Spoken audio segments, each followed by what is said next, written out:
The moment Lucy Hawthorne saw the stranger's horse limping toward her homestead from across the flat, sun-bleached expanse of the high plains, she already had her rifle leveled at the horizon, because 4 years of surviving alone had taught her that unexpected visitors were rarely the kind worth welcoming.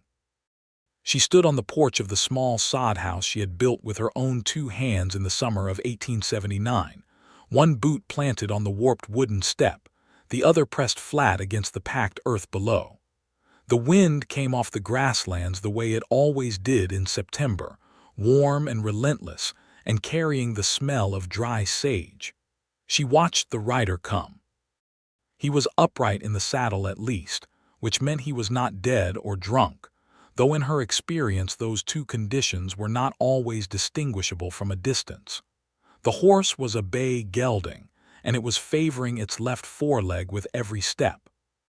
The man riding it sat easy despite that, one hand loose on the reins and the other resting on his thigh, and as he drew close enough for her to make out his face beneath the brim of his worn brown hat, she could see that he was not the sort of man she generally feared. He looked road-worn and honest in the way that road-worn men sometimes did, the kind of honest that came not from goodness alone but from simple exhaustion, from having run out of the energy required to be otherwise. She kept the rifle raised. He stopped his horse at the edge of her property line, where she had driven fence posts into the earth 2 summers ago, and he looked at the rifle with an expression that was more rueful than alarmed. "I am not here to cause trouble," he said. His voice was low and unhurried, a voice that sounded like it had spent a long time in open country. "My horse has thrown a shoe, and I think he may have pulled something in his leg. I saw your place from the ridge, and I was hoping you might have a farrier's tools, or at the least a place to water him." Lucy did not lower the rifle. "I have tools," she said. "I have not decided yet whether you are the kind of man I will lend them to." He nodded slowly, as if that were a reasonable response, which it was. "My name is Clarence Fairchild," he said. "I am traveling from Dodge City down to the Panhandle. I carry a letter of introduction from the county land office in Ford County, if that is any help to you. A letter from a land office tells me you can read, not that you can be trusted," she said. But she was already studying him with the practiced eye she had developed out of necessity, the eye that measured a man the way she measured rainfall or the depth of a snowpack, as a matter of survival rather than interest. He was perhaps 30 years old, she thought, maybe a year or two more.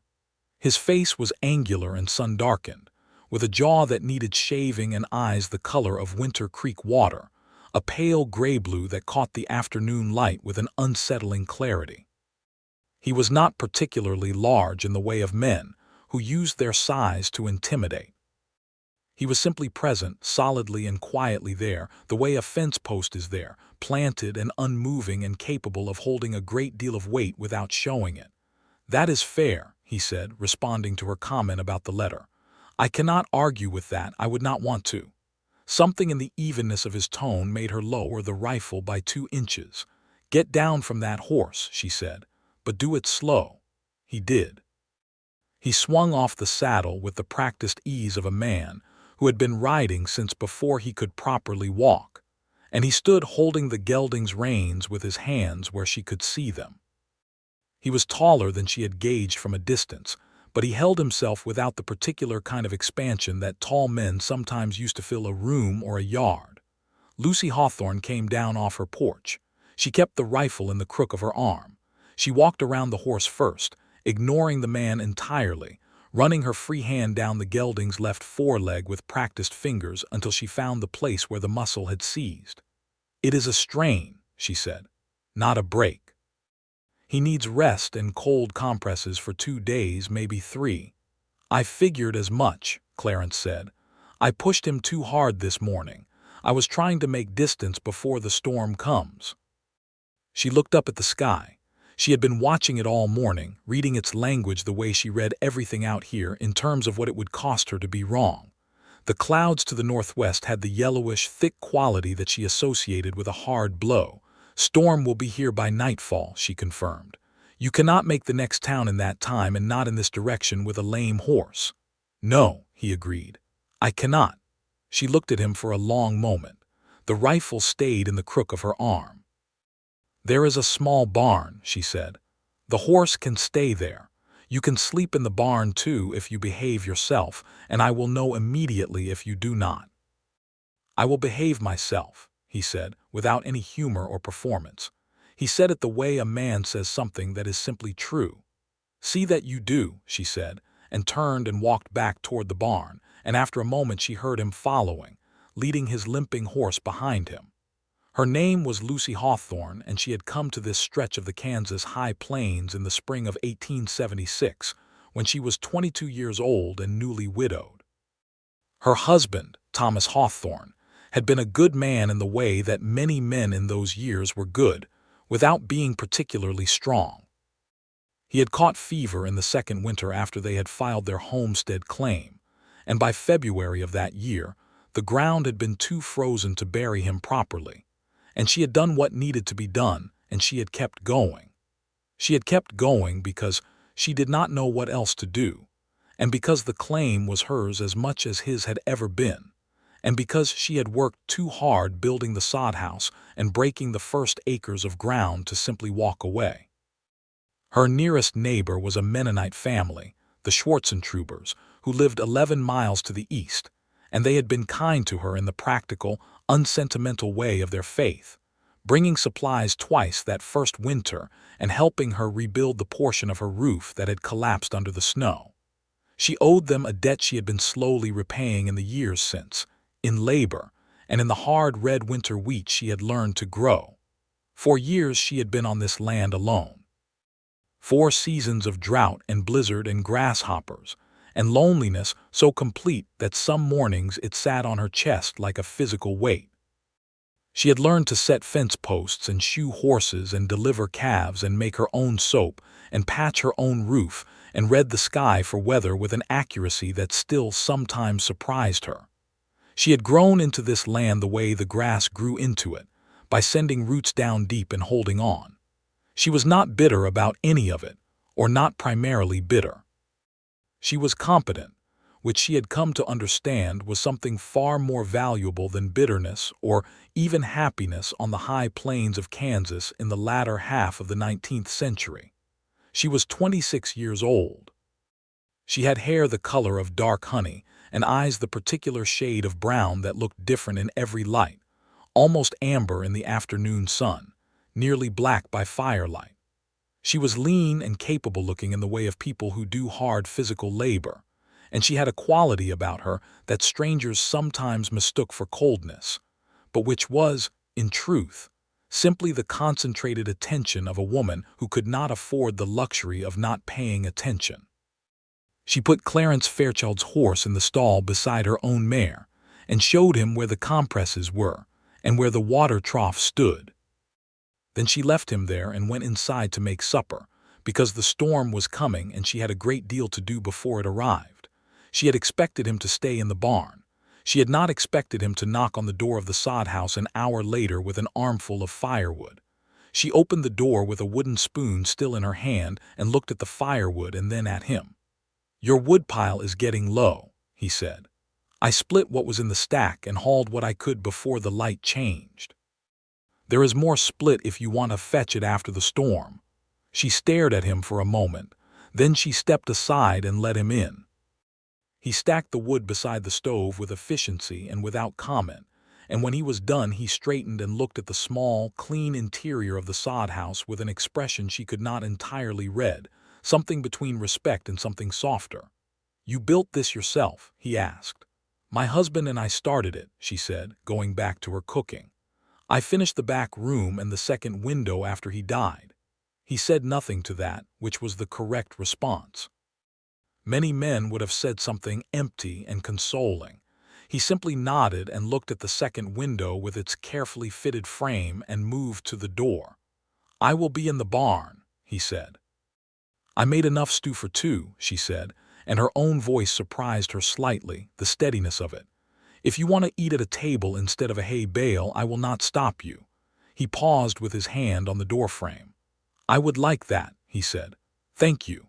They ate together with the sound of the wind rising outside and the first distant roll of thunder somewhere over the flat, dark plain to the northwest. She had made a venison stew from a deer she had taken 10 days ago, with turnips from her kitchen garden and dried herbs she had put up the previous autumn. He ate with genuine appreciation, not the exaggerated complimenting of a man trying to ingratiate himself, but the simple, thorough attentiveness of a man who has been eating trail food for several days and is genuinely grateful for something better. "Where are you going in the Panhandle?" she asked, because curiosity was not the same as vulnerability and she had stopped pretending otherwise. "There is a ranching outfit near Tascosa," he said. "A man named Aldridge who runs cattle up from the Red River country. I have done some work for him before, trail driving mostly, and he sent word that he needs an experienced hand for the fall roundup and the cattle drive north." "You are a cowhand," she said. "I am," he said. "Among other things, I have done some surveying and some carpentry when cattle work was scarce." She watched him. He had left his hat on the peg by the door, and without it his hair was dark brown, a little too long with a slight wave to it that she suspected he was not particularly aware of. "Do you have family?" she asked. "A sister in Missouri," he said. "She is married to a wheat farmer and has 4 children and is considerably more established in life than I am." "And you prefer it that way?" she asked. "Being unestablished?" He considered that. "I used to prefer it," he said, "or I thought I preferred it. I am less certain of that recently." The storm hit at 9 o'clock in the evening with the full force that September storms on the high plains could achieve, which was considerable. The thunder was the kind that shook the walls of the sod house and made the lamp flame lean sideways, and the rain came in horizontal sheets that she could hear striking the sod exterior like handfuls of gravel thrown against the side of a barn. Lightning turned the single window white every few minutes. She had sent him to the barn before the rain started, and she sat alone with her mending and listened to the storm with the particular equanimity of a woman who has survived 4 of them. The sod house held. It always held. It was ugly and low and perpetually slightly damp in wet weather, but it held because she had built it to hold. She fell asleep in the chair by the stove and woke at midnight to find the storm reduced to a steady rain and the fire burned low, and she rebuilt it and went to her rope bed in the back room and slept until dawn. In the morning, Clarence Fairchild was already awake when she came out, and he had somehow contrived to milk her single dairy cow without being asked, and the bucket stood by the door with a piece of clean cloth laid over it to keep the flies out. She looked at the bucket for a long moment. "I hope that was acceptable," he said from the direction of the barn. He was standing in the barn doorway with a cup of something, and she realized he had made coffee using the small camp kit he carried in his saddlebags, and that he was holding a second cup out toward her. She walked across the wet yard in the cool morning air and took the cup from his hand. Their fingers did not quite touch. She drank the coffee. It was good coffee, stronger than she usually made. "The cow's name is Margaret," she said. "She did not object to the milking," he said. "She seemed pleased for the company." "She has limited standards for company," Lucy said. "She would like anyone who showed up with the right technique." He smiled. It was the first time she had seen him smile, and it changed his face considerably, pulling at the corners of those gray-blue eyes and creating a single deep crease on the left side of his mouth. She looked at her coffee. His horse was better in the morning but not well enough to travel, and both of them knew it without discussing it. He spent the morning helping her with the work the storm had left behind, clearing mud from the drainage ditch she had dug along the east side of the sod house, checking the roof for damage, restringing a section of fence that the wind had pulled loose from 2 posts. He worked well. She noticed that, the way she noticed everything, because noticing things accurately was how she had stayed alive. He did not need to be told twice. He did not do things carelessly, and he did not attempt to take over tasks she was already managing competently. That last quality was rarer than it should have been. By noon she found herself talking to him with something approaching ease, which surprised her. She was not, in general, a woman who found talking easy, at least not to people she did not know. The Schwarzentrubers had always understood that about her, and had never tried to change it. The occasional tradespeople and itinerant preachers who passed through this part of the plains had generally registered her reserve and moved on. Clarence Fairchild seemed to register it and simply wait beside it, the way a man waits beside a fire that has not yet reached full heat, patient and unhurried and confident that the warmth will come eventually. "How long have you been out here on your own?" he asked that afternoon. They were sitting on the south side of the sod house, eating cold biscuits she had made that morning, in the weak autumn sunshine that had come out after the storm, and the grass was sparkling with water, and the sky was the particular hard blue it turned after a good rain. "4 years," she said. He received that without pity or amazement. "That is a long time," he said, "in this country especially." "Yes," she agreed. "How did you manage it?" he asked. She looked at him. It was a direct question, and she respected direct questions even when they came from near strangers. "Stubbornness," she said. He looked at her with those clear gray-blue eyes, and she saw something move in them, something warmer than mere acknowledgement. "I recognize that," he said. There was a pause. The wind moved through the grass, and the wet earth smelled clean and green. Something in the air between them shifted, or perhaps she only thought it did because she was not a woman who imagined things easily. "Where were you born?" she asked, to move away from whatever that moment had been. "Kentucky," he said, "outside of Lexington. My father was a horse breeder before the war took most of what he had, and after that he tried farming with limited success, and after that he died, and I headed west at 17 to see what there was to see." "And what have you seen?" "A great deal of flat land," he said. "Some mountains, a fair number of cattle, the inside of more bunkhouses than I can count, which all smell approximately the same. One very bad winter in Wyoming in 1877 that I do not recommend. Several good people and several bad ones, the usual distribution, I suppose." "Do you ever wish you had stayed in Kentucky?" she asked. He thought about that seriously, which she appreciated. "Sometimes," he said, "when it is cold, but mostly no." She nodded. She understood that. He stayed a second night.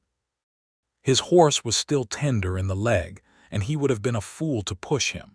And she had not said he needed to go, which she told herself was a practical observation about the horse, and nothing to do with the fact that she had slept better the previous night knowing there was another person within reasonable distance. That second evening the conversation went further and longer than the first, because they were past the stage of establishing basic trustworthiness and had moved into something else, the kind of talking that happens when two people discover unexpectedly that they are interested in each other's thoughts. He told her about the trail drives he had been on, the Kishome and the Western, the way the cattle moved in the early morning when the dew was on the grass, the particular mathematics of keeping 3,000 head of longhorns pointed in the same direction across rivers and through storms, and in spite of everything that vast open country threw at you. She told him about homesteading, the real version of it, not the version that existed in the imaginations of people in eastern cities. The way the soil out here was not the dark loam of Indiana or Ohio, but a harder, more reluctant thing that had to be broken and coaxed and argued with over multiple seasons before it would yield anything worth eating. The way the sky was both the most beautiful thing she had ever seen and the most threatening, how she had learned to read its moods the way she might read a difficult person, always looking for the signs of what was coming. She told him about the second winter, the one after Thomas died, when the cold had been so complete and so total that she had spent 3 days without being able to step outside and had burned her extra chair and 2 of the crates she used for storage to keep the stove going. She told him this matter-of-factly, without drama, because it was simply what had happened. He listened. He listened the way that people rarely do, which was with his full and undivided attention, and without the habit of interruption that many people had, the reflex to insert their own experience into the space your experience was occupying. "What made you stay?" he asked. "After that winter." She looked at the oil lamp on the table between them and thought about how to answer that honestly. It stopped being a choice at a certain point, she said. The land becomes yours, not in the legal sense, though it is that too after the 5 years of the claim, but in another sense, deeper than that. You know every rise and hollow of it. You know where the water runs after a big rain and where it does not reach. You know which way the deer come through in November. You know where the wind is hardest and where you can sometimes find a shelter from it. It becomes part of you. She paused. Or you become part of it. I am not entirely sure which direction it goes. He nodded slowly. I have felt something like that, he said. On the drives, country that I have crossed more than once, there is a stretch of the Cimarron River Valley in Indian Territory that I think about when I am other places. Is it beautiful? It is extraordinary, he said. It is also dangerous and unreliable and liable to flood without warning. He looked at her. The things we love are often also those things. She held his gaze for perhaps 2 seconds longer than she had intended to, and then she stood and began clearing the supper dishes, and the conversation moved elsewhere, and she told herself that the warmth in her chest was simply the effect of a well-burning stove on a cool September night. He left on the morning of the 3rd day. His horse was sound enough, and the sky was clear, and there was no logical reason for him to stay. She packed him biscuits and a piece of dried deer meat for the trail, because she would have done the same for anyone, and she stood in the yard while he saddled the gelding and checked the horse's leg one final time with her hand before she let him mount. He put his foot in the stirrup and then paused and looked down at her from the height of the saddle. He had his hat on again, and the morning sun was behind him, and she could not see his face as clearly as she wanted to. I will be in the Panhandle through November, he said. The drive will bring me back north through this part of Kansas in late October or early November, depending on the weather and the cattle. That is the normal route, she said. It passes within 15 miles of here, he said. She said nothing. I am not asking anything, he said. I am just telling you what is true. I heard you, she said. He touched the brim of his hat, the formal gesture that was also warm, and he turned the gelding and rode south, and she watched him until he was a small dark shape against the vast pale grass, and then she went inside and stood in the middle of her sod house for a long time doing nothing at all, which was not something she was in the habit of doing. She told herself she would not think about him. She thought about him constantly for the next 3 weeks. There was work to do, which there always was in October on a homestead. She had the wheat to tend, the late garden to bring in, firewood to lay in for winter, the roof to check and rechink where the storm had loosened the sod. She did all of it with the methodical efficiency she had developed over 4 years, and she did it thinking about Clarence Fairchild's gray-blue eyes and his way of listening, and the single deep crease at the corner of his mouth when he smiled. She was not a romantic, or she had not been, or she had had it trained out of her by necessity. She was practical and self-sufficient, and she had genuinely believed in the years since Thomas died that those qualities had replaced whatever softer ones she might have possessed in her girlhood in Ohio. She had not missed romantic feeling the way she had expected to miss it. She had been too busy surviving, but something had shifted. She was aware of it the way you are aware of the first real warmth in March, not as a dramatic event, but as a change in the quality of the air, a suggestion that the world is capable of something other than cold. She rode the 11 miles to the Schwarzentrubers on the 2nd Saturday of October to trade labor for the use of their thrashing equipment and stayed to supper, and Mary Schwarzentruber, who was 43 and perceptive in the way of women who have paid close attention to people for a long time, looked at her across the table with a quiet curiosity. "You are different today," Mary said. "I am the same as I always am," Lucy said. "You are not," Mary said, with the mild certainty of a woman who knows better. "Something has changed." She did not press it further because Mary Schwarzentruber was not a pressing sort of woman, and the conversation moved to wheat prices and the new family that had settled 12 miles north. But Lucy rode home in the early dark knowing that Mary was right and unsure what to do about being known so clearly. October moved forward the way October always did on the high plains, with a beauty that was almost brutal in its completeness. The grass turned gold and copper, and the light dropped lower, and the mornings were cold, and the afternoons were clear and sharp, with a quality of light that she had not seen anywhere else, and that had become, over 4 years, one of the things she loved most about this place.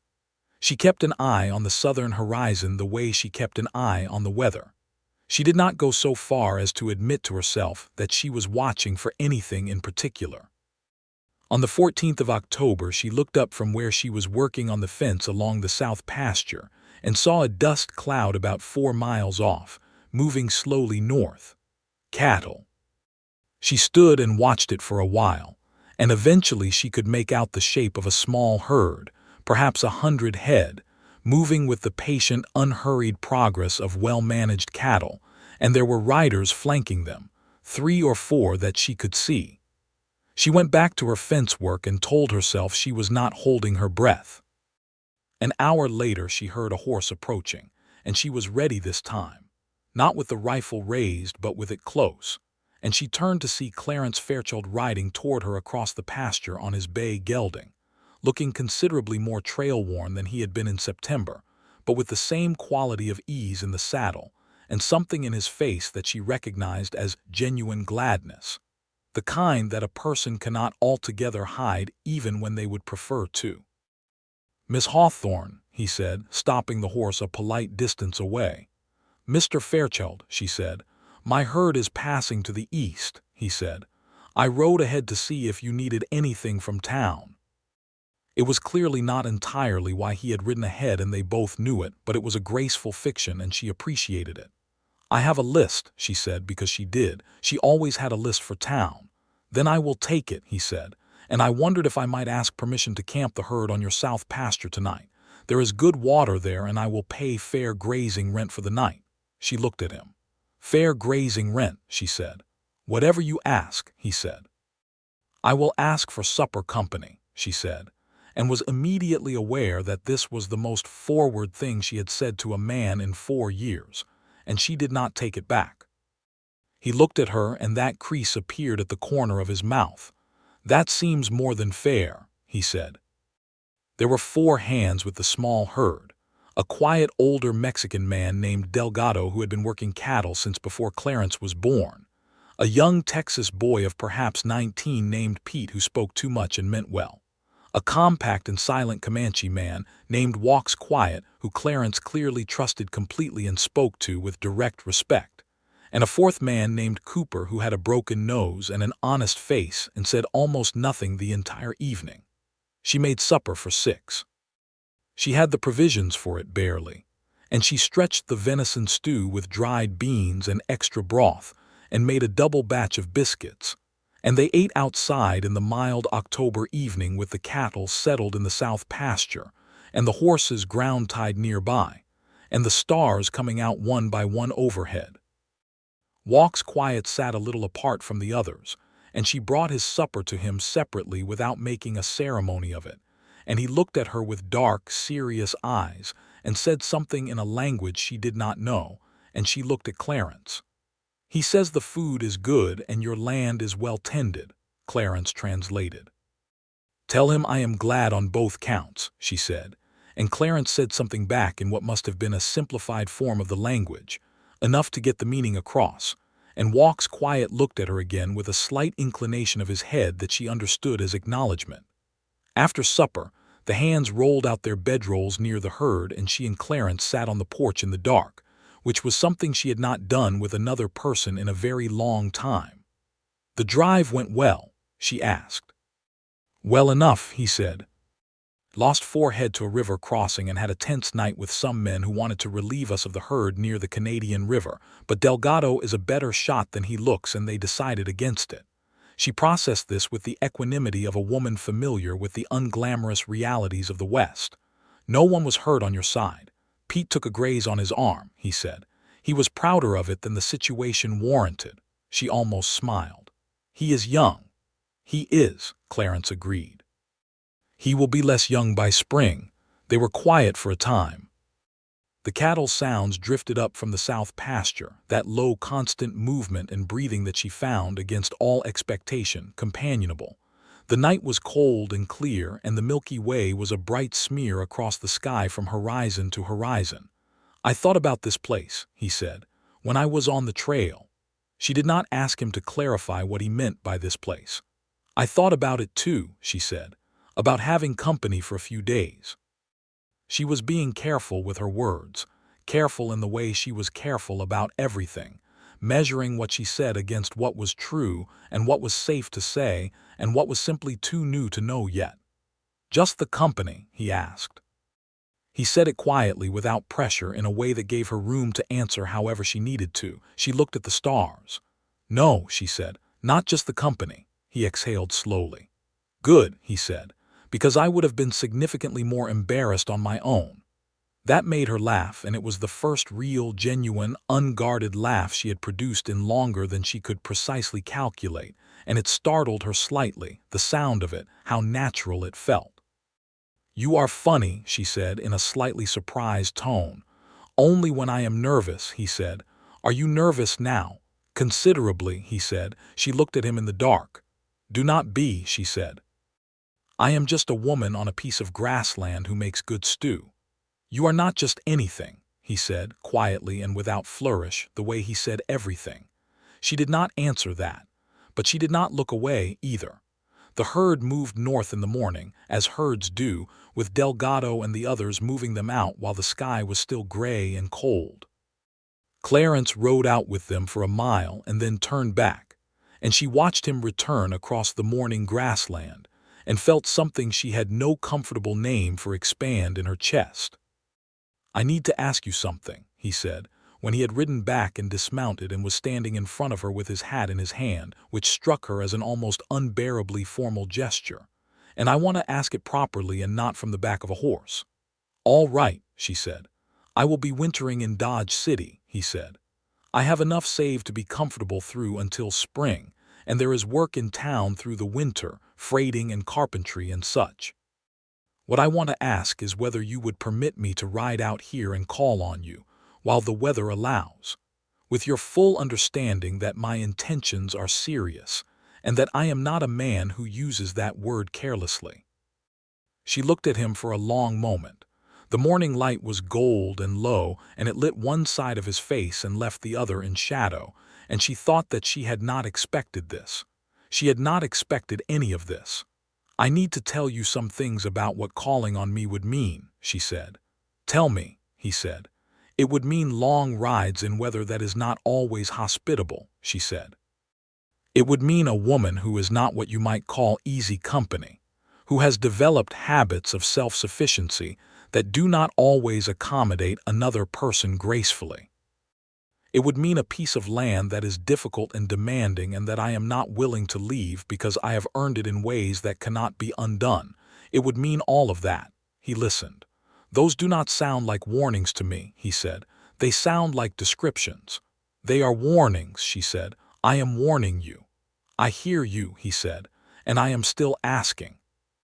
She breathed in, and the air smelled of prairie grass and horses and the particular clean cold of an October morning. And she thought about Thomas, not with the heavy grief that had characterized the first year, but with the gentler sadness of real memory, the actual person he had been, kind and not entirely suited to this land and gone too soon. She thought about 4 years of solitude. She thought about what she had learned about herself in those 4 years, and she thought about whether she was willing to let any of it be complicated by a man with quiet eyes who listened well. "All right," she said.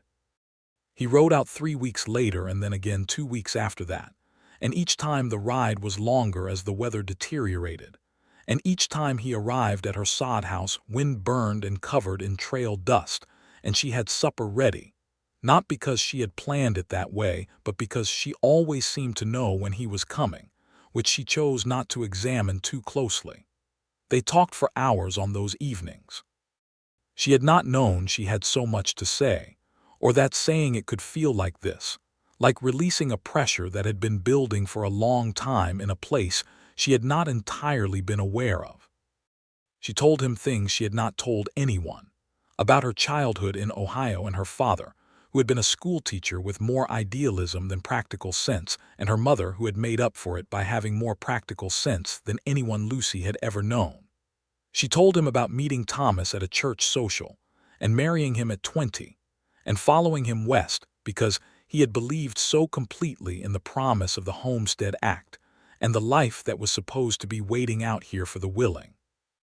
He told her about his own years of drifting, the restlessness that had driven him from place to place and job to job, the way he had sometimes thought of it as freedom and sometimes as displacement, and the slow dawning understanding that the thing he had been missing was not a different place, but a reason to stay in one. "Is that why you are looking at a piece of land in the Panhandle?" she asked one evening. It was November and the cold was serious now, and they sat close to the stove with their cups of coffee, and the wind was making the particular sound it made when it really meant business. "Partly," he said. He looked at his coffee. "Partly I am reconsidering the Panhandle entirely." She looked at him. "There is a section of land adjacent to yours," he said, "along the north boundary. I looked at it in the county records when I was in Dodge last week." She was very still. "You looked at it," she said. "I did," he said. He met her eyes. "I wanted to know if it was available and what it would take to file on it." "Clarence," she said, "I am not rushing anything," he said quickly. "I am not assuming anything. I am just telling you what I am thinking, because you told me you appreciated directness, and I believe that was accurate. I am thinking that I do not want to winter in Dodge City and ride 15 miles out here in a snowstorm every 2 weeks for the next 4 months. I am thinking that if I am going to stop drifting, which I believe I am ready to do, I would like to stop in a specific direction." Her heart was beating faster than usual. She was aware of it as a physical fact, the way she was aware of the cold and the wind and the smell of the stove. "That direction being here," she said. "Yes," he said. She stood up and went to the window and looked out at the dark plain, which she could not really see but which she knew completely, every rise and hollow of it. "It is not easy land," she said. "No," he agreed. "You have mentioned that. The first winter can kill you," she said, "if you are not ready for it." "I spent a winter in Wyoming in 1877, he said. "I mentioned that." She turned back to look at him. He was sitting with his hands around his coffee cup and that calm steadiness that she had come to think of as one of the essential facts of him, like the color of his eyes or the directness of his speech. "You would be my neighbor," she said. "That is what you are proposing." "Initially," he said. "Yes, that is what I am proposing initially." There was a lot of implication in that word initially. She felt it in the air between them like heat. "I will think about it," she said. He nodded. He did not push it. He never pushed. He rode back to Dodge City the next morning in the early dark, and she stood in her doorway watching him go. And she thought for the first time in 4 years about what it would mean to have someone on the land adjacent to hers, someone she could see the light from in the evenings, someone whose horse she would recognize at any distance. She thought about it for 3 days, and then she rode to the Schwarzentrubers and told Mary Schwartzentruber everything, which was something she had not anticipated doing but which turned out to be necessary. And Mary listened with her hands folded in her lap and her dark eyes thoughtful, and when Lucy finished, Mary said, "You are afraid." "Yes," Lucy said. "That is sensible," Mary said. "Fear is sensible when something matters. The question is not whether you are afraid. The question is whether you want the thing despite the fear." Lucy looked at her friend. "I think I do," she said. "Then tell him so," Mary said. "A man who rides 15 miles in November does not need to be kept waiting." She rode back through the thin winter light, and when she got home she sat down and wrote him a letter, which she sent with the mail rider who passed through once a week, and the letter said, "I have thought about it, and you should file on that section. The land is difficult, but the neighbor is not impossible." He filed on the section in the second week of December of 1880. He came to tell her in person, arriving on a day when the temperature was low enough to make the air feel like something solid, and the smoke from her chimney went straight up in a column, and the snow from the previous week still lay in the hollows of the land in thin white strips. She opened the door before he knocked because she had heard the horse. "You filed," she said. "I filed," he said. He was still on the horse, coated in trail dust and cold, and he was smiling. "I will start building in the spring." "There is coffee," she said. "Come inside." He came inside. And he began, in the days that followed, the careful, methodical work of establishing himself on the adjacent land, which for the winter meant mostly planning and acquiring materials, and he spent a portion of each week at her place, and a portion at a rented room in Dodge City. And he was as good as his word about his intentions being serious, meaning that he was present and consistent and patient in a way that she found, over the weeks of that first hard winter, to be the most reliable comfort she had ever known. December brought the blizzard. Not just any blizzard, but the kind that the old-timers who had been on the plains longer than either of them would reference for years afterward. 3 days of howling white nothing that reduced the visible world to the distance of about 10 feet in any direction, and piled snow in drifts against the south and east faces of everything standing, and killed cattle by the hundreds across the region. Lucy had her cow and her 4 sheep and her 2 horses in the barn, and she had laid in enough fuel and food that she was in no danger. But on the second day of the blizzard she was aware, with a clench of something she refused to call panic, that Clarence had planned to ride out from Dodge City the day the storm began. She could do nothing about it. The world outside the sod house was genuinely impassable. She could not have found the barn in that white wind, let alone found a man somewhere on the open plain. She spent the second day of the storm doing the necessary tasks, and then sitting by the stove in the evening with her mending in her hands and her mind in a place she could not quite control, running through possibilities and outcomes with the systematic thoroughness that she applied to all problems. On the third morning the storm broke and she went outside into the devastated white silence of the aftermath, and she hitched the mare and drove through the drifts toward the south and the road to Dodge City. And she had gone perhaps 2 miles when she saw a dark shape moving through the snow, and her heart constricted and then expanded again when she recognized the bay gelding and the man on it, both of them white-crusted with snow and moving slowly but moving, undeniably alive. She stopped the mare and sat in the wagon and waited for him to reach her, and when he did she looked at him with something that she did not try to conceal, some of the fear of the past 2 days still visible in her face, and she knew it was visible and she did not try to hide it. "I was sheltered," he said immediately. "There is a sod house 3 miles back that belongs to a family named Gruber. They took me in when the storm came up. I spent 2 days playing cards with their children." She exhaled. "You absolute fool," she said. "You should not have been on the road at all when those clouds came in." "No," he agreed. "I should not have been." "I was worried," she said, and the word did not quite contain what she meant, but it was the word she had. He looked at her steadily. "I know," he said. "I am sorry." They drove back to her place through the white and broken landscape, and she made him hot food, and he told her about the Gruber family, 7 children and a husband and wife who had made the best of an enforced holiday with a stranger. And she listened, and the fear that had lived in her chest for 2 days slowly dissolved, and what replaced it was something she recognized now, something she had been growing toward for months. After supper he was quiet for a moment, and then he said, "Lucy." He had never called her by her given name before. The sound of it in his voice was different from how it sounded in her own head. "Yes," she said.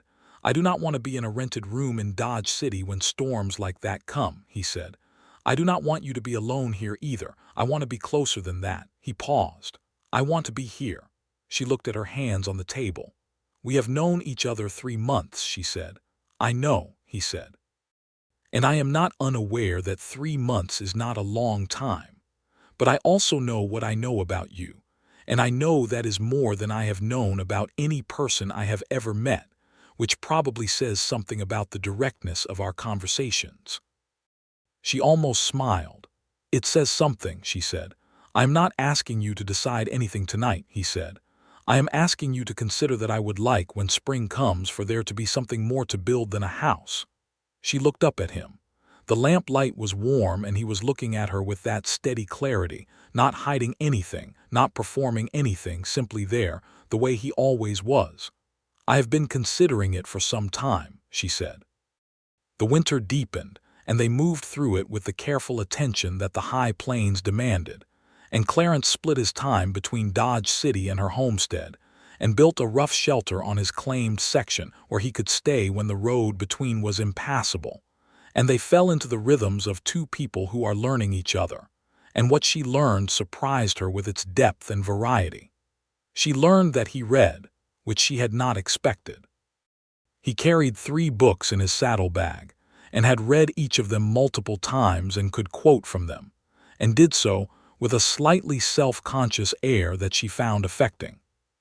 She learned that he was a gifted carpenter, genuinely skilled in a way that went beyond the utilitarian and into something closer to artistry, and that he took satisfaction in work done well that she recognized as akin feeling to her own. She learned that he was capable of genuine anger, and that when it came it was quiet rather than loud, a cooling rather than a heating, and that it passed without residue. She learned that he looked at her the way that she had forgotten people could look at each other, with that specific quality of attention that says, "I see you." Not the you that you present to the world or the you that you think you are, but the you that is actually there, the complicated and particular and irreplaceable you. He learned, for his part, that she was funnier than she appeared, with a dry and precisely timed wit that emerged only when she was comfortable, and that she deployed with a deadpan so complete that it sometimes took him a moment to realize she had made a joke. He learned that she was not, despite everything, invulnerable, that there were things that reached her and moved her and that she felt them fully and did not run from them, but simply required that they be real. He learned that she loved this land with a completeness that was not romantic but factual, the way she loved her own hands, because without it she would not be herself. He learned that he was in love with her, which was not quite a surprise, having suspected it since October, but the full comprehension of it settled over him in February like a snowfall, quietly and completely, covering everything. He told her in February. It was a still cold evening and they had been outside checking on the livestock, and they came back inside together, and she was pulling off her heavy coat and he said it, not in the way of a declaration requiring an immediate response, but in the way of a truth being stated because it was time for it to be stated. "I love you," he said.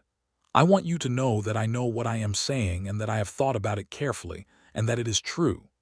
She stood with her coat half off and looked at him. Her heart was doing something she had no calm description for. "Clarence," she said. "You do not have to say anything back," he said. "I just wanted you to know." She finished taking off her coat and hung it on the peg and turned to face him, and the lamp was between them, and she could see his face clearly, and there was nothing in it that she needed to be afraid of, no demand, no performance, nothing but the honest offering of a man who had come to her homestead with a lame horse in September, and had not, in any meaningful sense, left. "I love you too," she said. "I have been trying to find a way to say it that would not frighten me, and I cannot find one. So I am just saying it." He crossed the small room in 2 steps and took her face in his hands, which were warm and large and rough from 4 months of winter work, and he looked at her for a moment with those clear Winter Creek eyes, and then he kissed her, and it was the kind of kiss that Lucy Hawthorne would remember for the rest of her long life, with the same precise and grateful clarity that she remembered the first morning of spring after the worst of the winters. March came with its mud and its false promises and its occasional returns to cold, the way March always came on the high plains. Clarence started building his house on the adjacent section as soon as the ground was soft enough to work. He had filed the full claim, 160 acres of grassland that ran along the north and east boundary of her own claim, and he had a plan for the house that he had drawn out on paper over the winter, a proper frame house rather than a sod house, with 2 rooms and a real wood floor and a window on the south side to catch the light. She helped him build it.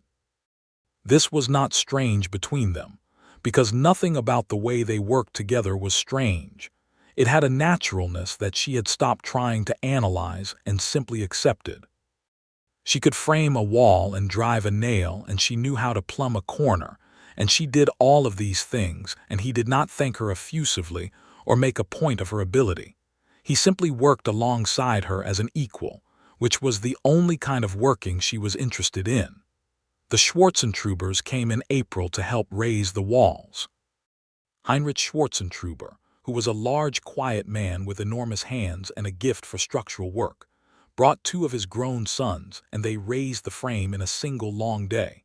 And Mary brought food enough for everyone, and the children ran in the spring grass. And Lucy stood back at a certain point and looked at what was rising on the adjacent land, and felt something so large and warm in her chest that she had to press her hand flat against her sternum for a moment.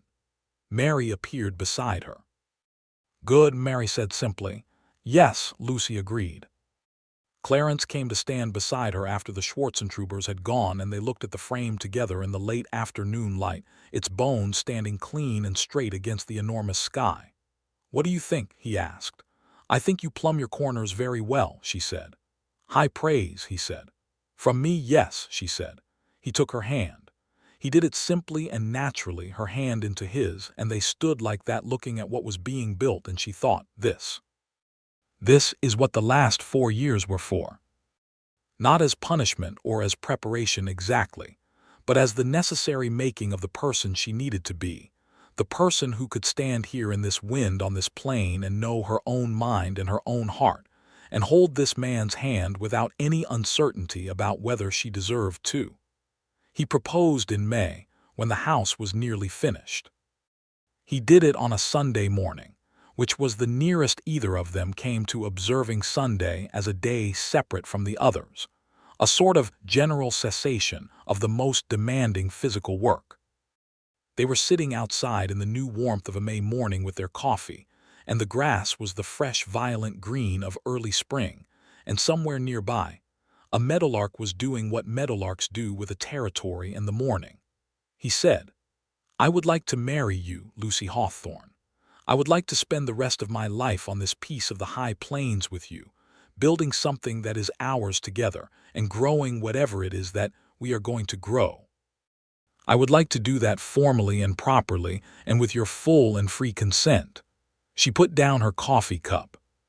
She looked at the meadowlark country grass and the enormous sky and the frame of his house visible to the north, and she looked at this man who had ridden onto her land on a lame horse 8 months ago and had, through sheer consistency and decency and the kind of love that did not make demands of the beloved but simply offered itself, become the most necessary person in her life.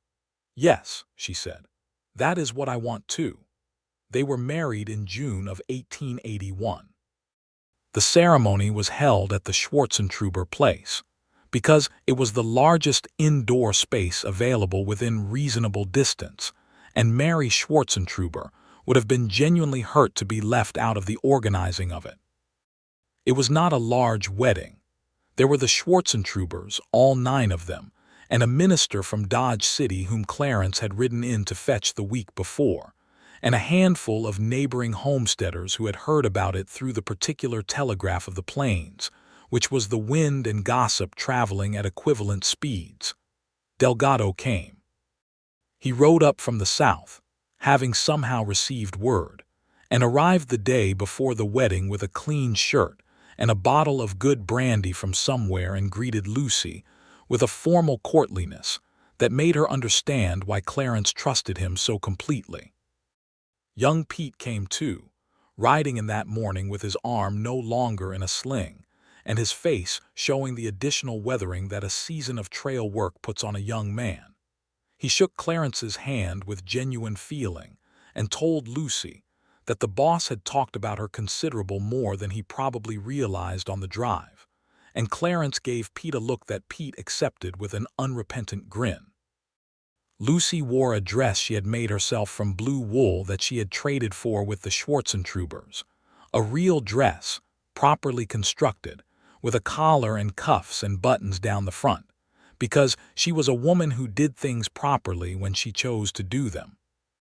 She had her hair up, pinned with care in a way she had not attempted since Ohio, and Mary told her she looked beautiful, and Heinrich nodded in silent agreement, and even Delgado, who was a man of considerable composure, stood a little straighter when she came into the room. She walked toward Clarence across Mary Schwartzentruber's clean-swept floor, and he was standing by the minister in his good coat, which he had clearly pressed with some effort, with his hat in his hands and his gray-blue eyes on her with an expression so open and warm and completely unguarded that she felt it like sunlight on her face. They said their vows. She meant every word of hers with the whole of the person she had become in 4 years of hard, solitary work on the high plains, and she heard every word of his with the same precision, understanding that this was not a romantic gesture or a social form, but a genuine statement of intent from a man who chose his words carefully because he meant them. He slid a plain gold ring onto her finger. He had ridden to Dodge City in May to get it, and it fit perfectly because he had asked her what her ring size was in March in a way so casual that she had not connected it to anything. "Mrs. Fairchild," he said quietly. "Mr. Fairchild," she said back. The party afterward was small and genuine. Heinrich produced a fiddle and played with surprising grace for a man whose hands looked like they should only be capable of moving large rocks, and there was dancing on the beaten earth outside in the long summer evening. She danced with Clarence 3 times, which was 2 more times than she had danced with anyone in years, and the 3rd time they danced she put her face against the side of his neck, and he held her close, and they moved in a small circle in the warm June night, and she thought, "I am happy, not relieved. Not grateful, or not only grateful, actually happy in the full and complicated way that happiness is when it is real." Delgado gave a toast in Spanish that Clarence translated with a smile as, "The road was long, but the destination was worth every mile." Pete cheered louder than anyone. Mary Schwartzentruber cried quietly and dignifiedly, and Heinrich pretended not to notice. They went home to Clarence's house that night, the house he had built with her help on the adjacent claim, because it was slightly larger and had the south window, and because the gesture of beginning their married life there in something he had built seemed right to both of them.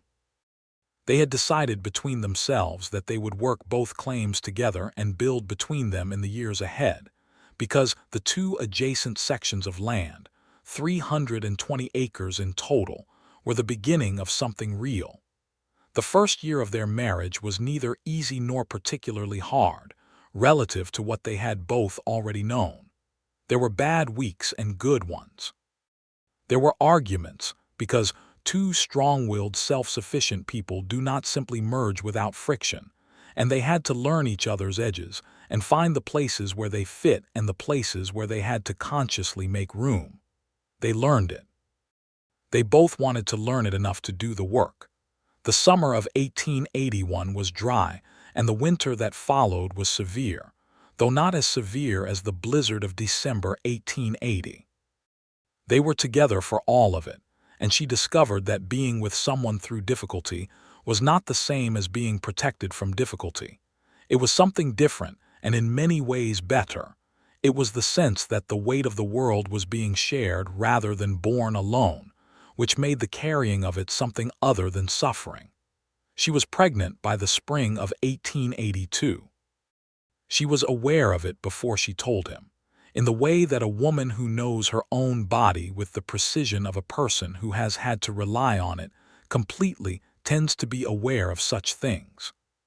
She told him on a morning in April when the snow was finally gone and the grass was coming up new and green, and she stood in his arms and said it simply and felt him become very still for a moment and then hold her more carefully, which made her laugh because she had never thought of herself as something that needed to be held more carefully. "I am not breakable," she said. "I know," he said. "I am not being careful for your sake, I am being careful because I am overwhelmed." She pulled back enough to look at his face. He was looking at her with something she recognized after a moment as wonder, simple and unembarrassed, the wonder of a man standing at the edge of something vast. "Are you pleased?" she asked, though she thought she knew. "I am more than pleased," he said. "I am not entirely sure there is a word for what I am." She pressed her face against his chest and listened to his heart, which was beating faster than usual. "We should name him after someone," she said. "Him," he said. "Or her," she said, "but I think him." She was right. Their son was born in November of 1882, in the bed in Clarence's house with Mary Schwartzentruber in attendance, because Mary had some experience in this matter, and Lucy trusted her absolutely. It was a hard birth, and a long one, and Clarence spent most of it sitting outside the bedroom door, being absolutely useless in the specific way that men are useless in this situation, which is to say, present and helpless and terrified and unable to do anything but wait.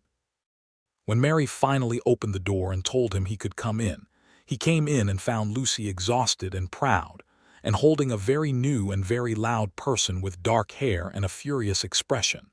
And he sat on the edge of the bed and looked at his son and his wife, and felt the particular emotion that that sight produces in a man who loves well, which is too large to have a name, and which he did not try to name. They named the boy Robert Thomas Fairchild. The Thomas was for Lucy's first husband, which was Clarence's idea, offered quietly and without elaboration, and which Lucy had accepted with a long look and a gratitude too deep for easy words. The Robert was for Clarence's father, who had been dead 12 years.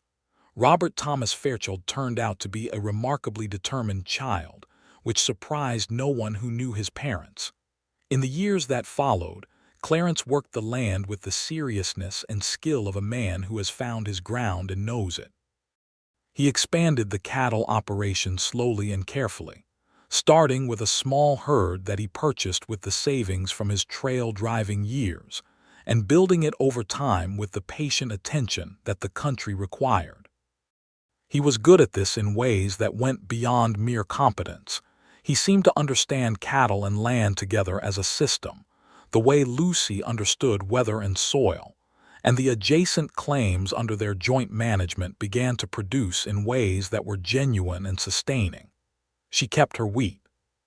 She expanded it, actually, adding acreage as they broke more sod, and the hard red winter wheat that the Mennonites had helped her learn to grow proved year after year to be the reliable anchor of their agricultural economy. In the bad cattle years, it saved them. In the good cattle years, it padded what the cattle made. She was proud of it in the private and specific way that she was proud of all the things she had made work through stubbornness and applied intelligence. They had a daughter in 1885. Her name was Clara Margaret Fairchild, the Margaret ostensibly for the dairy cow who had continued to provide excellent milk for another 4 years and had earned the honor. Clara arrived with considerably less drama than Robert had, and was from the first day a more serene person than either of her parents, which Clarence claimed proved she was more advanced evolutionarily, and Lucy told him that was the most ridiculous thing she had ever heard. She built a proper kitchen garden, expanded and fenced, with more variety than she had managed alone. She grew things she had not grown before, squash and onions and a variety of bean that did well in the dry years. She established a small apple orchard in the draw on the east side of their land, where the water collected after rain, and the first trees were slow to take, and the second summer looked unpromising. But she was not a woman who abandoned orchards, and by the 4th year the first trees were producing, and she made the best apple preserves that anyone on the high plains of Kansas had ever tasted, which she knew because people told her so. They built a proper barn in 1883. They built a second, larger house on the original sod house site in 1886, a real frame house with 4 rooms and a proper parlor, and a porch that ran the full length of the south side, where the afternoon sun came in long and golden. The sod house was taken down carefully, the sod returned to the earth, and she did not cry about this, but she stood for a moment where it had been and felt the full weight of what it represented, what she had built there alone, and what she had survived, and who she had become in it. Clarence stood beside her and did not say anything, because he knew her well enough by then to know when words were not the right instrument. In 1887, the land office surveys were completed in their part of Ford County, and both their claims were fully patented, meaning the land was theirs in the full legal sense, documented and undeniable. She held the patent certificate for her original homestead in both hands and read it through twice, feeling the weight of it, not the physical weight of the paper, but the other weight. 5 years ago, I was afraid this land was going to kill me, she said to Clarence that evening. What changed? He asked. I became harder to kill, she said. He smiled. That is love of the land, he said. That is stubbornness, she said. Same thing out here, he said. She looked at him. He was 40 years old, and the plains had marked him the way the plains marked everyone, with weathering and squint lines and a particular quality of attention that came from years of reading a country that required reading. He was also, she thought, more himself than when she had met him, more settled and more present. The way a tree that has put its roots down deep is more itself than the sapling. You look like you belong here, she said. I do, he said. I belong here specifically. He reached for her hand across the table. Because you are here specifically. Clarence, she said, in the tone she used when he was being unbearably sweet. Lucy, he said, in the tone he used when he was not going to apologize for it. By 1889, their operation was the kind of small success that was genuine and hard-won rather than spectacular. The kind that does not make newspaper stories, but that sustains families and builds communities and turns raw country into somewhere that people can actually live. They employed 2 hands year-round by then. A quiet and competent young man named Elias who had come north from Texas and showed every sign of becoming the kind of person who stays, and a slightly older man named Garrett who had a talent for horses that complemented Clarence's own. Robert was 7 and already following his father and the hands through the days with the serious intensity of a child who is absorbing everything. Clara was 4 and had her mother's eyes and her father's stubbornness, and both her parents were somewhat nervous about what this combination would produce when she was older. The Schwarzentrubers were well. Heinrich had added 60 acres to his wheat operation, and 2 of his sons had filed their own claims nearby, and the community of this corner of the plains had grown slowly and organically from the sparse scattering of isolated homesteads.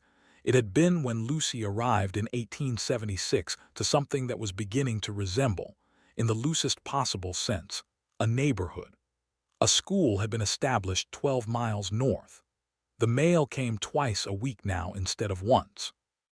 Walks Quiet, Clarence's Comanche companion from the cattle drive, had settled with a small group of his people on land near the Canadian River in Indian Territory. Clarence received word of him occasionally through the network of men who worked the cattle trails, and when the news was that Walks Quiet and his people were being pushed further onto diminishing land by federal policy and the steady westward pressure of settlement, Clarence's jaw set in the particular quiet way it did when he was angry, and he wrote a letter to the county commissioner that was precise and impassioned and probably did not change anything but that he had to write. Do you think it matters? Lucy asked. No, he said, but a man has to do what he can do even if it is not enough. She agreed. She thought about justice a great deal in those years, about what this land had cost the people who had lived on it before Thomas had filed a claim on it, before she had broken the sod and fenced the pasture. She did not have simple answers to this. She had complex and uncomfortable ones that she sat with because sitting with complex and uncomfortable truth was something she had always done, because the alternative was the particular dishonesty of pretending the world was simpler than it was. Delgado came to visit in the summer of 1889. He was older now, his dark hair gone almost entirely white, and he rode as well as ever and ate as much as ever, and told stories at the dinner table that made Robert collapse in laughter and made Clara go very quiet and wide-eyed, because children recognize a storyteller. He told her privately, away from Clarence, that the trail drives north were ending. The barbed wire and the settled farms and the railroad lines cutting across the old cattle routes were finishing what had been the great era of the long drives, and men who had spent their lives working cattle from Texas to Kansas were having to find another way.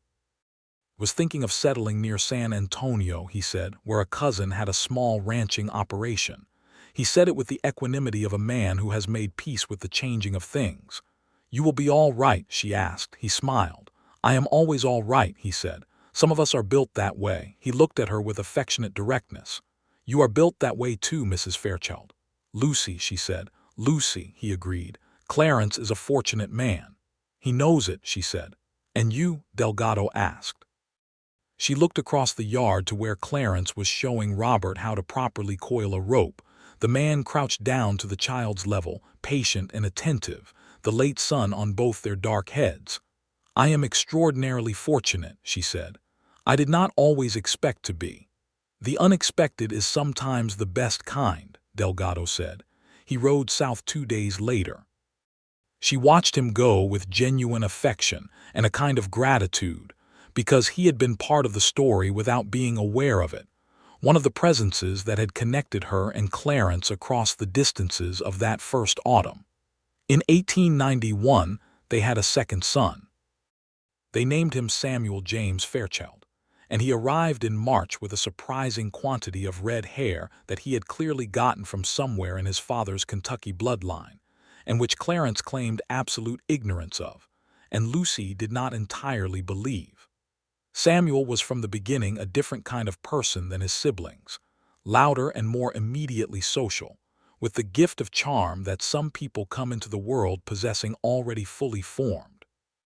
He was impossible to be irritated with for long, and Robert adored him, and Clara, who at 6 had strong opinions about most things, declared that she would help raise him properly, and proceeded to take this responsibility very seriously. The year 1893 brought the financial panic that reached even this far corner of the plains, pressing on crop prices and cattle markets with the impersonal brutality of economic forces that had no interest in what individual families had built or lost. They tightened what needed tightening. Lucy's wheat held them. The winter was managed. They came through without losing the land, which was not true of everyone they knew, and the knowledge of that, the awareness of how close the margin could be, sat with both of them as a permanent and sobering presence. She found Clarence sitting alone one evening that winter with the accounts spread in front of him, and she sat down beside him and they looked at the numbers together. It was not desperate. It was not comfortable. She ran her finger down the column of figures and said, "We will be all right," and she meant it not as consolation but as assessment. "I know," he said. "I just do not like how close it is."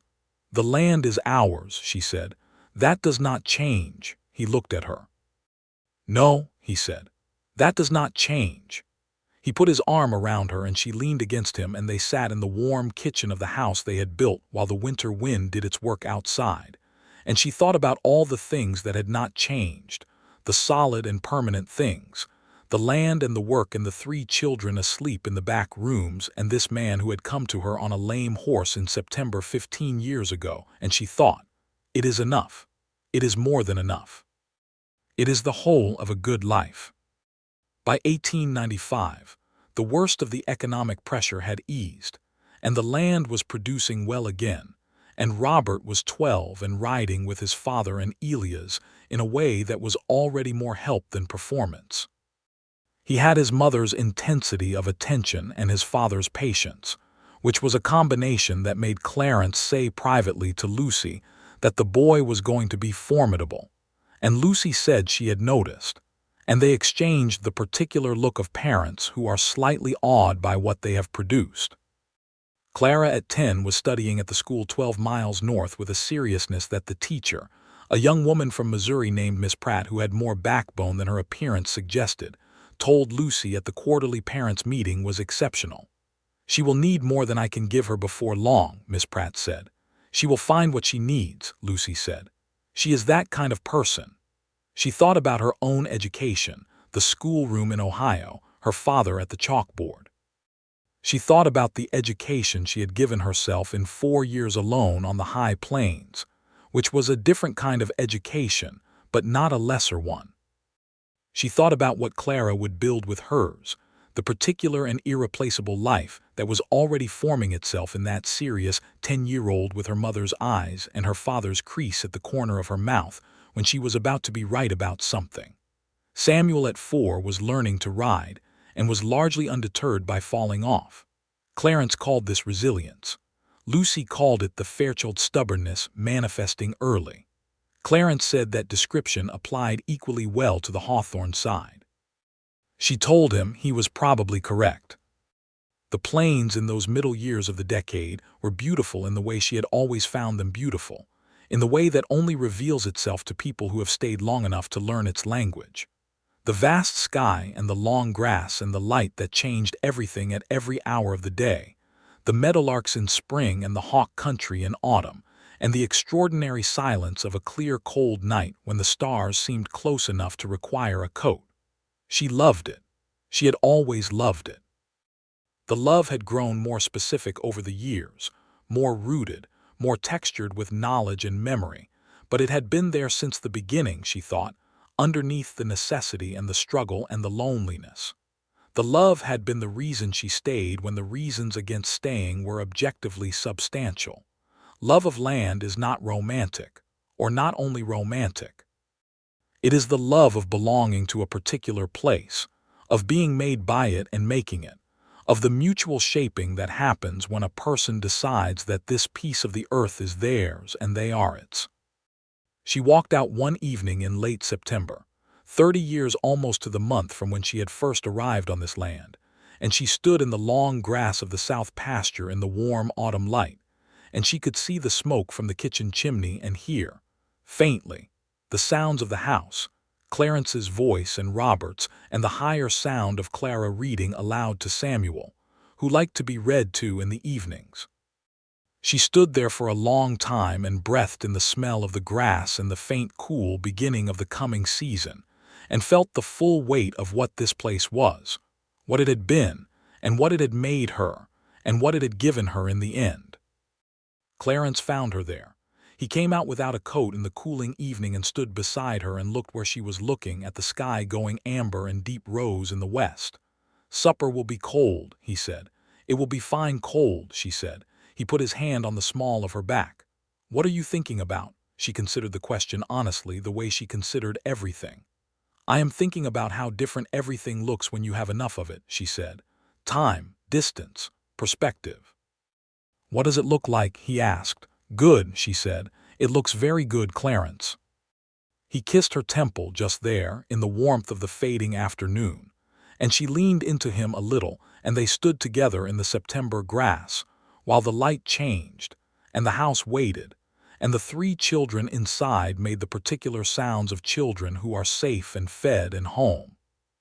She thought about the woman she had been in 1876, stepping off a wagon in the spring with her dead husband's claim papers and a sod house half built, and the enormous indifferent sky bearing down on her. And she thought about all the seasons between then and now, the hard ones and the beautiful ones and the ordinary ones that had been, in the end, the substance of everything. She thought about stubbornness, which was the word she had used to describe it and which was accurate but not complete, because underneath the stubbornness there had always been something else, call it faith, or love, or the simple human refusal to agree that the world is only as large as its difficulties. She had built something real on this ground. She had built it first alone and then with this man beside her, and it was the kind of building that did not need to be defended or explained. It simply was, as real as the land under her feet. "Come inside," Clarence said. "Robert is attempting to make biscuits and I am genuinely uncertain how it will go."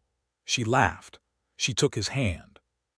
They walked back through the evening grass toward the lighted windows of the house, toward the sounds of their children and the warmth of the kitchen, and the particular life they had made together from stubbornness and love, and the long patient work of 2 people who had both been looking, without knowing it, for exactly this.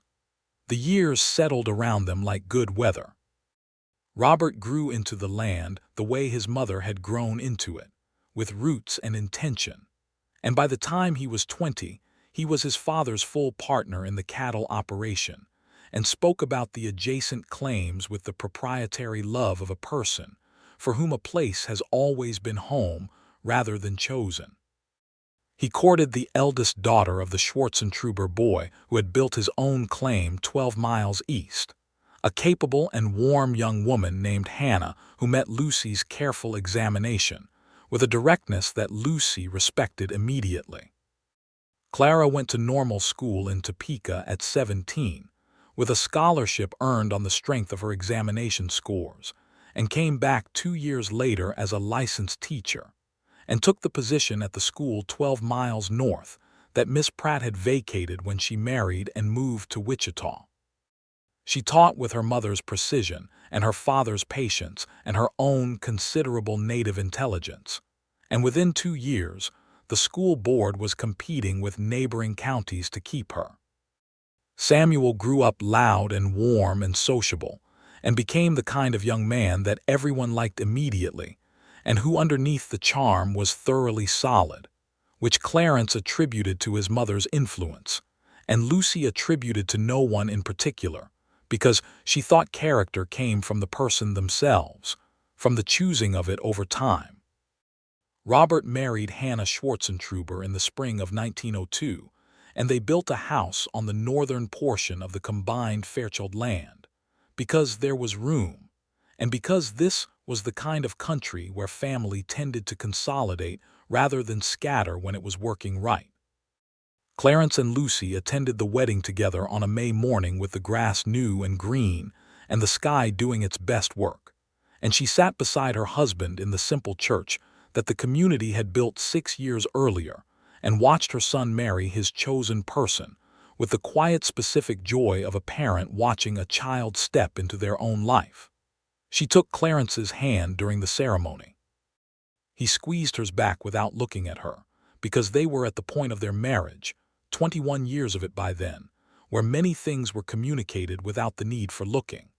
In 1903, Robert and Hannah had their first child, a boy they named Henry Clarence Fairchild, who arrived red-faced and furious in a February snowstorm, and who from the first hour showed signs of inheriting the stubbornness that ran so clearly through both sides of his family. Lucy held him that first day with the complex and enormous feeling of holding a grandchild, the sense of time spiraling forward and backward simultaneously, the recognition of continuity. She thought of Thomas, as she sometimes did at such moments, with tenderness and without grief. She thought of the claim papers and the unfinished sod house and the 4 hard seasons she had endured alone, and she thought that all of it, every cold morning and every hard season and every lonely evening, had been the path to this room and this child and this man beside her who was looking at his grandson with wonder on his face. "Henry Clarence," Clarence said softly, trying the name. "It is a good name," she said. "He has your expression already," Clarence said. "He has been here 6 hours," she said. "It is already apparent," Clarence said. She looked at little Henry and she thought he might be right.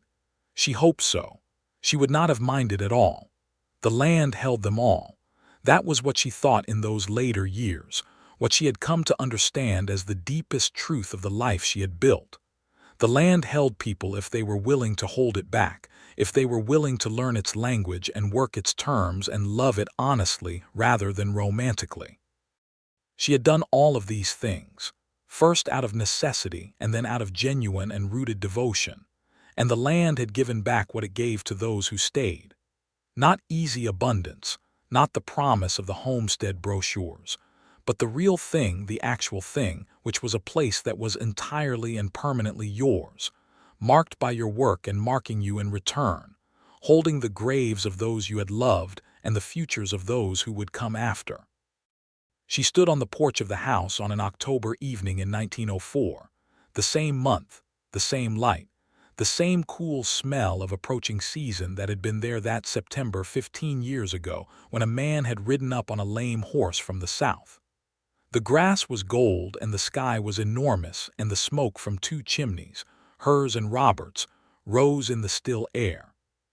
From somewhere on the land, she could hear Henry making the particular sound that 14-month-old boys make when they are in pursuit of something, which was a determined and totalizing sound. Clarence came and stood beside her. He was 53 now, and he had the look of a man who has been weathered by good weather as much as bad, which was a particular kind of beauty that she had been watching develop in him for years. He put his arm around her shoulders and she leaned against him, and they looked at the October plains together. "Do you remember the first time you saw this place?" she asked him. "I came from the south," he said. "I saw the smoke from your chimney against the sky, and I rode toward it because my horse was lame and I needed help. And now," she said, "now I ride toward it every single day," he said. "Because this is where I live, and because you are here, and because there is nowhere in this world I would rather be than exactly here." She turned her face up toward him, and he looked down at her with those gray-blue eyes that the years had deepened rather than changed, and she thought, "I have been so lucky." Not in the soft sense of luck, not the luck of things that come easily, but the hard and earned and genuine luck of a person who stayed long enough in one place and one life to find out what it was actually made of. "I love you," she said. It was not the first time she had said it. She had said it many hundreds of times across 23 years of marriage, and it had never become a habit, never become the reflexive filler that those words could become when they were said without attention. She said it with attention. She always had. "I love you," he said back, with the same attention, the same weight, the same full presence that had characterized everything he had ever said to her. The sun went lower. The grass turned gold to copper to rust. Henry's voice drifted up from somewhere near the barn, and they heard Robert's answering call, and the evening settled over the high plains of Kansas with the particular completeness of autumn evenings in that country, where the sky is so large and the earth is so wide that the light has room to do everything it needs to do before the dark comes. She stayed on the porch a little longer after Clarence went inside. She stood alone in the cooling air and looked at the land she had built, and the land she had been built by, and the land that was now being built by the next generation. And she felt, as she sometimes felt in these quiet moments, the presence of all the versions of herself that had stood on this ground. The young widow arriving in 1876, the solitary woman of 4 hard seasons, the woman who had leveled a rifle at a stranger's horse from this very porch and started, without knowing it, the rest of her life. She breathed in the October plains air, and she was grateful for all of it, the hard parts with the same gratitude as the easy parts, because without the hard parts she would not have been the person who could receive what had come after. She was grateful for the stubbornness that had kept her going, and for the man who had recognized it as something kin to his own, and for all the ordinary, extraordinary days that had followed, stacking up into a life that was full and real and completely, unambiguously, irreversibly hers. She went inside. The lamp was warm, and Clarence was at the table with a book, and the kitchen smelled of supper, and from the other room came the muffled sound of Samuel, who had come for supper and stayed, telling some story to Hannah and Robert that involved considerable gestural emphasis, based on the pauses and punctuations of sound coming through the wall. She sat down at the table across from Clarence. He looked up from his book. He looked at her in the lamplight with those clear eyes that had been looking at her for 23 years and still looked at her like she was the most interesting thing in the room, which was one of the things she thought she would love about him until she had no more capacity for loving anything at all. "Good out there?" he asked. "Perfect," she said. He smiled, the full smile with the crease at the corner of his mouth, and went back to his book, and she reached for her mending. And the house held them, and the land held the house, and the enormous sky held everything. And the evening fell soft and complete over the high plains of Kansas, where 2 stubborn people had found each other and built something real and stayed.